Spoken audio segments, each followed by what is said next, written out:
Vamos para mais cafezinho e vamos falar de, sei lá, conjuntura, sei lá, do dia a dia de empresa aí. Vamos lá? Eu não sei se você percebeu, mas assim, no pós-carnaval aí eu fiz alguns cafezinhos sobre ética, sobre. Tá, tem alguns assuntos filosóficos. Deixa eu até olhar aqui quais foram os temas que eu fiz, porque eu fiz sobre o dilema do trem, né? Deixa eu ver. O dilema do trem eu fiz sobre. Seja legal, eu fiz um que era. Eu chamei Seja legal com coleguinha, dizendo que a gente tem que ter uma ética ali de dia a dia, de como lidar com as pessoas. E fiz também sobre o paradigma da utilidade, né? E hoje eu me deparei com um tweet, né? Eu chamo tweet, do BioBugs, dizendo assim: se a gente precisa de 21 dias para tornar um hábito uma prática, será que é por isso que o capitalismo quer que a gente venda um terço das nossas férias, né? E, assim, eu queria falar sobre essa mentalidade aí que é comum hoje, né? Tem um livro que é muito interessante mesmo, que chama A Cidade Perversa, Liberalismo e Pornografia.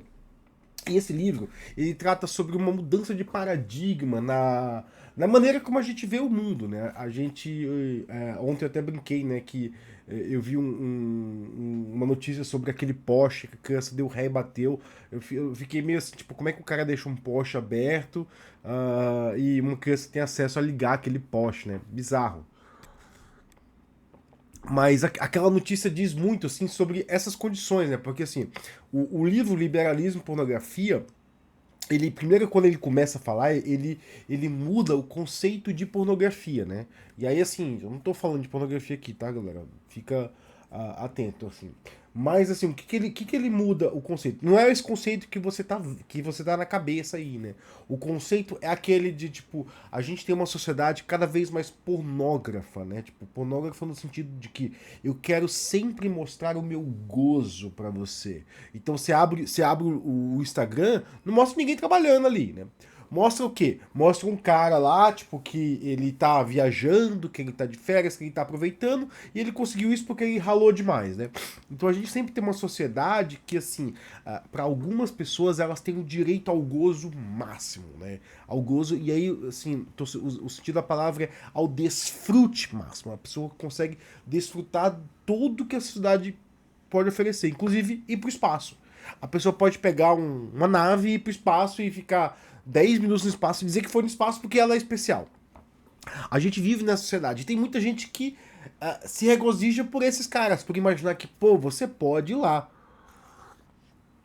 Tá, cara, mas o que, que isso tem a ver com hábitos empresariais, cultura? Tudo, tudo. Porque essa mentalidade, assim, quando você olha lá, exacerbada ali no Elon Musk, no Jeff Bezos ali, ela também acontece em micro cosmos, né? Então você pega ali, tipo, uma empresa, o dono dela vai acreditar que ele pode tudo. Ele pode tudo. E que por ele ter conseguido ali, as pessoas que trabalham com ele vão ter que ser sacrificadas. Então, meio que assim, isso aí, esse livro, essa mudança de mentalidade que esse livro dá, meio que explica aquilo que eu falei no cafezinho do dilema do trem, né? Assim, tipo, ele pode ter aquelas decisões, aquelas decisões que se você olhar para a perspectiva parece escrota, porque ele pode tudo, para ele é dado tudo, né? E para nós, os que não conseguimos ainda chegar lá, né? Porque na mentalidade desse povo existe esse ainda,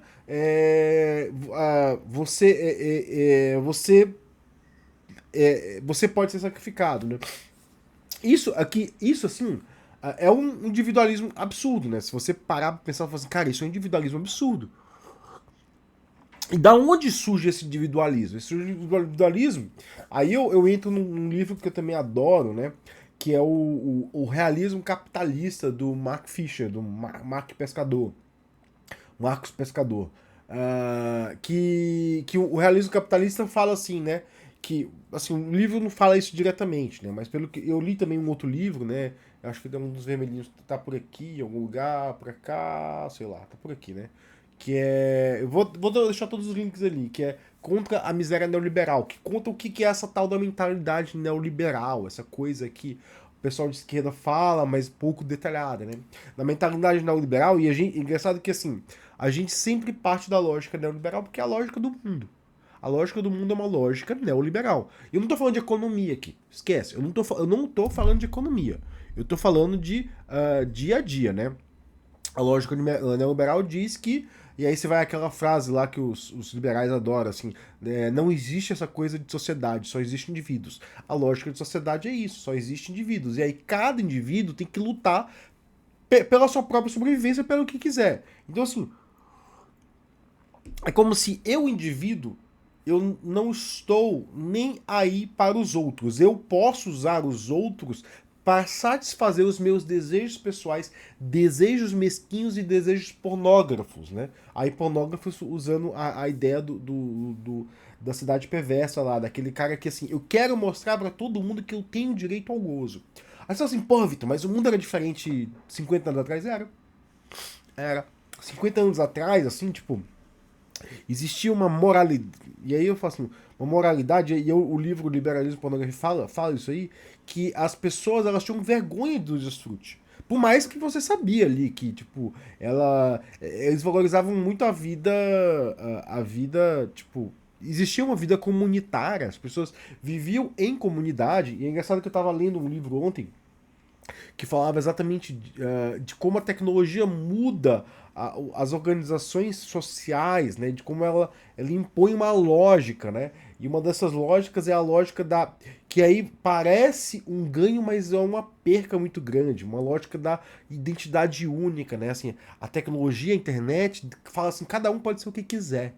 E todo mundo acha, nossa, eu sou livre para ser o que quiser. Eu posso ser um viking do sertão. Tipo, eu posso ser um viking de Araçatuba, de Araraquara, o pessoal até brinca, viking de Osasco, né?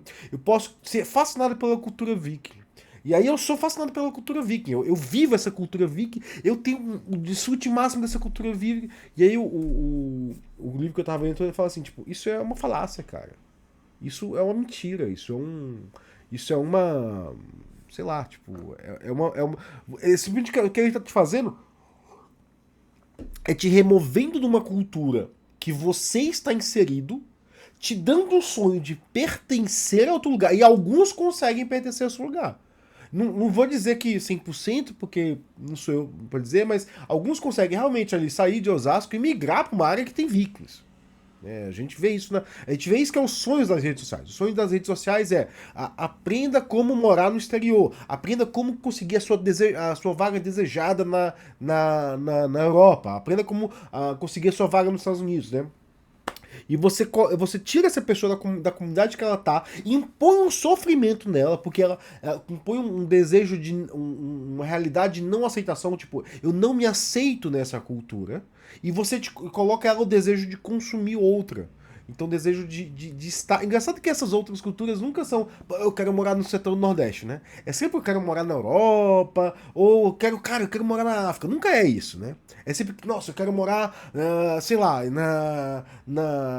escolher um país aleatório aí, na Suíça. Quero morar na Suíça, não sei o quê, que a Suíça é demais, lá tem os melhores banqueiros do mundo. É sempre essa lógica, né? A tecnologia impõe essa lógica de, eu dou uma falsa sensação de liberdade, né? E aí o escritor não fala isso, né?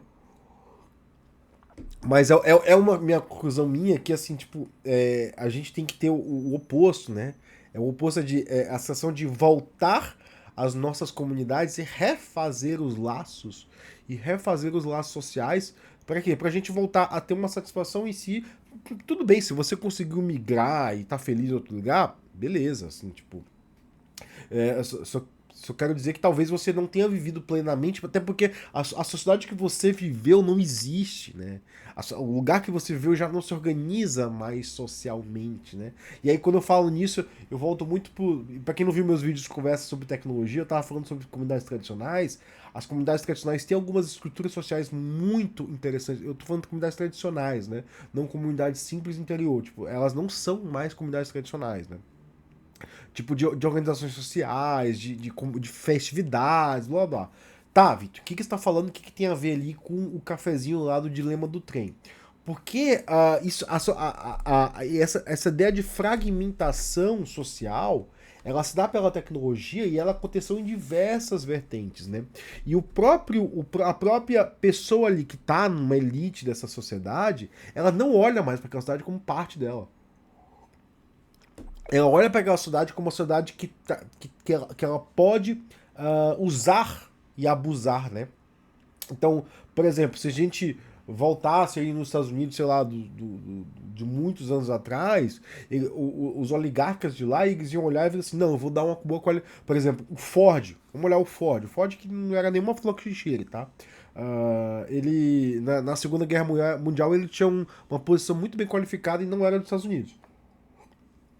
Ele queria que os trabalhadores dele tivessem condições de comprar o carro que eles produziam. Né? Então, assim, ele queria isso. Isso era um planejamento organizacional dele. Né? E hoje a gente vê algumas estruturas, como, por exemplo, uma das maiores empresas do mundo, as pessoas que trabalham lá não têm condições nem de ir no banheiro. Quem dirá fazer compras pelo,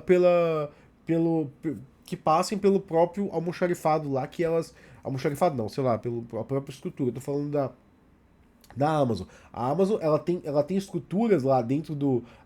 Primeiro que assim, teve um. Eles fizeram um grande assédio contra algumas políticas, contra algumas empresas de logística, né, governamentais, né, como os Correios. Né. Depois você vai falar, os Correios não funcionam. Né, compra o produto da Amazon e sempre vem pelo Correio. Ou seja, o vendedor ele prefere mandar pelo Correio. Né. Hoje em dia, depois essas políticas. Então, ou seja, por mais que eles tenham coberto, os Correios ainda funcionam melhor. Ou pelo menos os vendedores escolhem, né? Existe uma grande preocupação na precarização dos trabalhos na warehouse dele. Né? Warehouse a tradução de warehouse é do branco na tradução de warehouse. É os armazéns de armazenagem dele, né? De logística, né? Então existe essa corrosão que. Aí eu estou usando o nome de um outro livro, né? Eu tô falando um monte de livro aqui, de sociologia, né? Eu tô falando de sociologia. Que é um livro que até um cara de direita que escreveu. Tá? O cara de direita chama Corrosão de Caráter. Que, como assim, uma mentalidade do. E eu acho que todos esses livros que eu tô citando, eles meio que se juntam. Você consegue fazer um fio ali, uma interconexão entre eles. Em Corrosão de Caráter, onde assim, tipo. E eu posso usar até Corrosão de Caráter São Paulo, porque quando eu tava lendo o livro, eu vi muito a organização da cidade de São Paulo, né? Se você conhece a cidade de São Paulo, se você não é só tipo um turista que vem lá em São Paulo e fica na Paulista e conhece meia dúzia de metrô, se você conhece a cidade de São Paulo, vai saber que existem muitos bairros que têm casas de vila, né? E aí caso você nunca tenha parado para pensar por que existem casas de vila e por que elas são mais comuns na Zona Leste, é pelo seguinte motivo, na Zona Leste tinha mais fábricas, né? E a casa de vila é porque na mentalidade industrial lá da virada do século XIX para o século XX, e isso está no livro Corrosão de Caráter, era inaceitável que os empregados dele morassem muito distantes. E ele era inaceitável que eles morassem muito ruins. Então, as pessoas, os industriais, eles construíam casas e eles davam o usufruto da casa pro funcionário. Então, por exemplo, você trabalhava numa fábrica, né? Você ia ter uma casa ali para ter uma família. E você conseguia ter uma família. E você conseguia, com o salário que ele te dava, sustentar uma família. Aí você pode falar, não, mas no Brasil isso não acontecia. Como uma vez eu citei, alguém falou assim, no Brasil isso não acontecia. Isso não acontecia em larga escala. Mas em alguns industriais isso acontecia, né? Porque o Brasil tem essa tradição escravocrata, que eu já falei em vários cafezinhos aqui. A gente sempre opera numa lógica de trabalho que é uma lógica escravocrata, né? E era isso que eu tava pensando em falar hoje, assim, tipo, uma lógica de trabalho, a lógica de trabalho que a gente tem na nossa mentalidade básica, assim, né? Tipo, não quer trabalhar, tem que dar o sangue, tem que dar o sangue, tem que dar o sangue, meu amigo. Olha o termo da palavra que tu usa, tem que dar o sangue. Dar o sangue é se ferir. Ou seja, você tem que sofrer pela empresa. Não dá certo. A empresa contrata a minha força de trabalho, não dou a minha vida para ela. Quem dava a vida para ela é que era escravizado, que era obrigado a dar a vida para ela.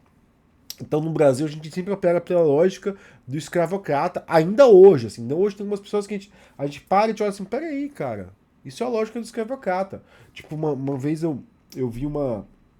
Eu trabalhei numa empresa que o projeto tava atrasado, aí todo mundo marcou de trabalhar no sábado, eu cheguei no sábado bem cedo, trabalhei das 6 da manhã até 1 da tarde, e aí eu saí, né? E aí quando eu saí, eu falei, putz, trabalhei, fiz um monte de bug, resolvi um monte de coisa, falei com a minha gerente, ela tudo bem, tudo certo. Aí depois, quando ela foi me avaliar, ela falou, olha, você está avaliando negativamente porque aquele dia você saiu mais cedo que todo o time.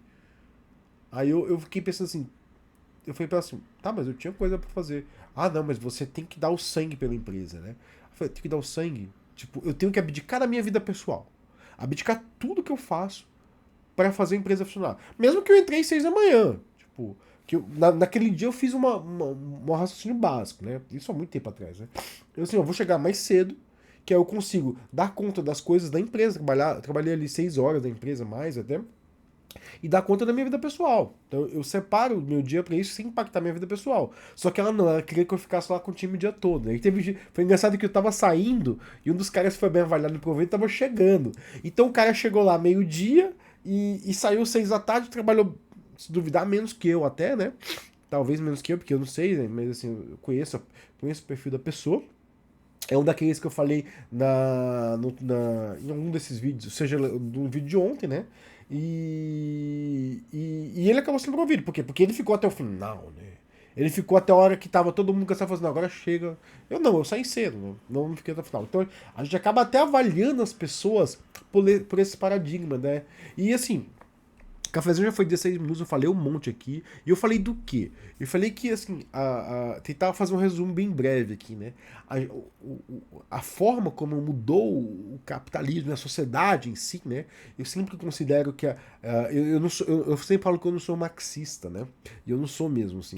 Então eu creio que capitalismo, essas coisas são reflexos da nossa cultura. A nossa cultura que molda essas estruturas, né? E quando essas pessoas querem atacar e mudar essas estruturas, eles atacam a cultura antes de atacar as estruturas. Então sempre que eu digo assim, ó, você quer mudar a sociedade? Muda a cultura, faz filme, faz música, né? Tanto que eu sou um fã de Bob Dylan, e o Bob Dylan era fã de um cara chamado Uto Gurrier, né? E tem um filme, Gurrier, alguma coisa assim, né? Tem um filme que foi do Oscar sobre a vida do Bob Dylan, e esse cara tinha no violão dele tinha assim escrito this machine kill essa máquina mata fascistas, né? Por quê? Porque esses caras acreditavam que você quer mudar as estruturas, muda a cultura. E a cultura vai trazer esse enfoque revolucionário, né? Então é isso, pessoal, meu cafezinho, né? Era uma análise cultural aí dessas... Tentando, sei lá, terminar esse ciclo. E eu espero que tenha te ajudado alguma coisa. E eu vou deixar os links pros livros aqui. E valeu, muito obrigado e bom dia pra vocês. E valeu pelo acompanhar o canal. Valeu!